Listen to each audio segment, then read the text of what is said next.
Pernahkah kalian mendengar tentang Kesultanan Pajang?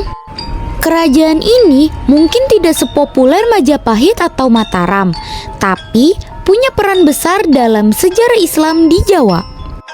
Sebagai penerus Kesultanan Demak dan pendahulu berdirinya Mataram Islam, Pajang adalah jembatan penting dalam peralihan kekuasaan dari pesisir ke pedalaman. Yuk kita telusuri bersama asal-usul, kejayaan, hingga runtuhnya salah satu kerajaan Islam bersejarah di tanah Jawa ini. Lokasi kerajaan Pajang berada di wilayah yang sekarang dikenal sebagai Surakarta atau Solo. Letaknya yang jauh dari pantai menjadikannya sebagai kerajaan Islam pertama yang berdiri di pedalaman Jawa. Hal ini berbeda dengan kerajaan-kerajaan Islam sebelumnya seperti Demak, Banten, dan Cirebon yang berkembang di wilayah pesisir. Pajang menjadi semacam jembatan penting dalam peralihan kekuasaan dari kerajaan maritim ke kerajaan-kerajaan agraris di pedalaman seperti Mataram Islam. Letaknya yang strategis di daratan membuat pengaruh politiknya kuat di wilayah tengah Jawa dan membuka jalan bagi munculnya kekuasaan-kekuasaan baru di masa selanjutnya. Dalam sejarahnya, Sultan Hadiwijaya adalah tokoh sentral yang membawa Pajang mencapai puncak kejayaannya. Beliau dikenal sebagai pemimpin yang tegas dan bijak serta mampu mempersatukan wilayah-wilayah yang sebelumnya terpecah akibat konflik pasca Demak. Selain Sultan Hadiwijaya, tokoh-tokoh penting lainnya termasuk Arya Penangsang sebagai lawan politik di awal berdirinya Pajang dan Ki Ageng Pemanahan yang menjadi sekutu setia Hadiwijaya. Ki Ageng Pemanahan kemudian diberi wilayah Mataram sebagai hadiah atas jasanya.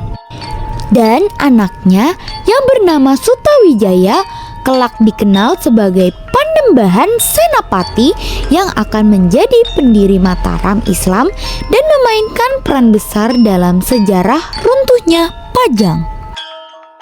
Puncak kejayaan Kesultanan Pajang berlangsung selama masa pemerintahan Sultan Hadiwijaya, yaitu sekitar tahun 1568 hingga 1582. Pada masa ini, Pajang memiliki pengaruh yang besar terhadap daerah-daerah lain di Jawa Tengah dan Jawa Timur. Di bawah kepemimpinan Hadiwijaya, kerajaan ini berhasil menjaga stabilitas politik dan memperluas kekuasaan melalui strategi diplomasi serta pengaruh militer. Pajang juga memainkan peran penting dalam penyebaran agama Islam di wilayah pedalaman, melalui kerjasama dengan para ulama dan tokoh-tokoh lokal.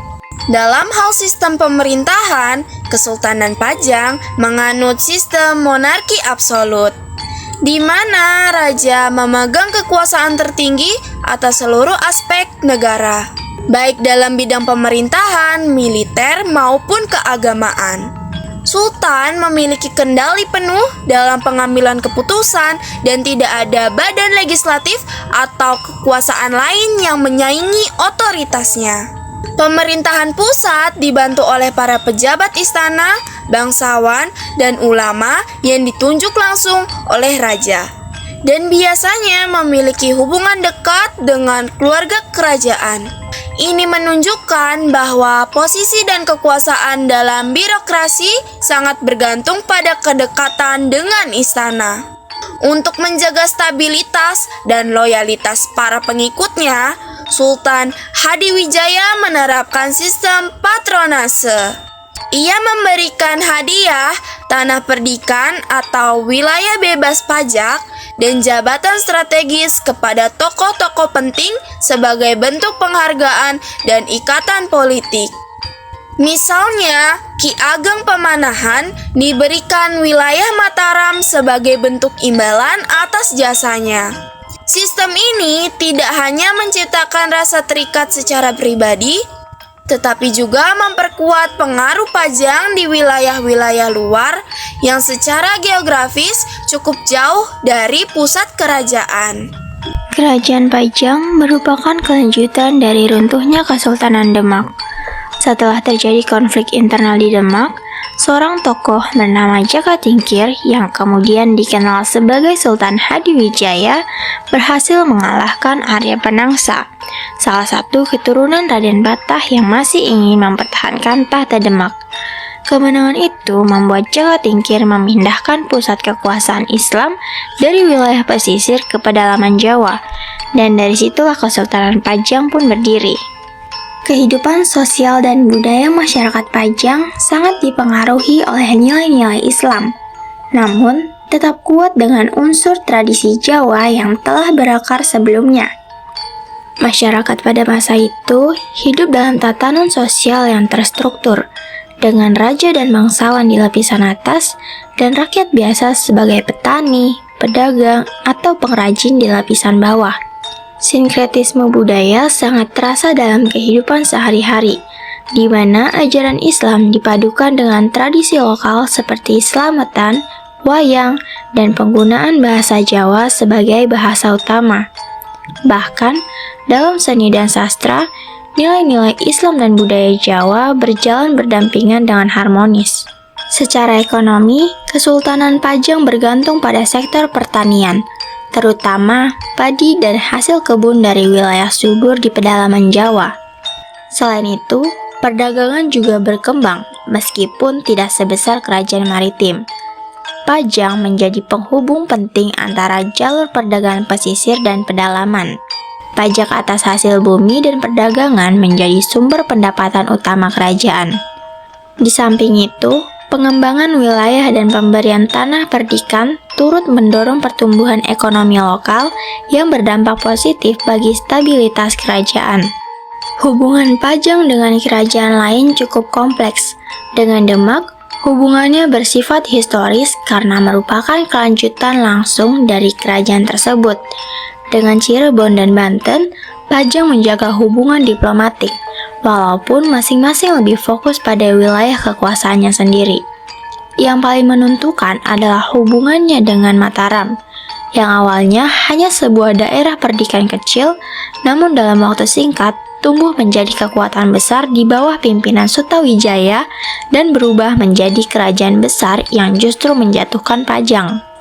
Kemunduran Kesultanan Pajang dimulai setelah wafatnya Sultan Hadiwijaya. Krisis suksesi terjadi dan tidak ada pengganti yang cukup kuat untuk mempertahankan stabilitas. Sutawijaya yang sudah membangun kekuatan militer di Mataram melihat peluang untuk mengambil alih kekuasaannya. Akhirnya terjadi penyerangan ke Pajang dan dalam waktu singkat Sutawijaya berhasil menaklukkan kerajaan itu. Sejak saat itu, Kesultanan Pajang secara resmi runtuh pada sekitar tahun 1586 dan digantikan oleh Kerajaan Mataram Islam sebagai pusat kekuasaan baru di Jawa. Walaupun masa kejayaannya tidak berlangsung lama, Kesultanan Pajang memiliki peran penting dalam sejarah Indonesia. Kerajaan ini menjadi jembatan antara kejayaan maritim Islam di pesisir dengan kekuasaan baru di pedalaman. Warisan sejarah Pajang dapat kita lihat dari peninggalan seperti makam Sultan Hadiwijaya di Butuh dan situs-situs keraton yang masih ada di daerah Laweyan. Selain itu, cerita-cerita tentang Pajang juga tercatat dalam naskah-naskah kuno seperti Babat Tanah Jawi yang menjadi sumber penting dalam memahami perjalanan sejarah kerajaan-kerajaan Islam di tanah Jawa. Nah teman-teman, itulah kisah tentang Kesultanan Pajang, sebuah kerajaan yang meski hanya bertahan singkat, tapi punya peran penting dalam perkembangan Islam dan politik di Jawa. Dari Jaka Tingkir yang bijak, konflik perebutan kekuasaan, hingga berdirinya Mataram, semua menjadi bagian dari mozaik sejarah Indonesia yang kaya dan beragam.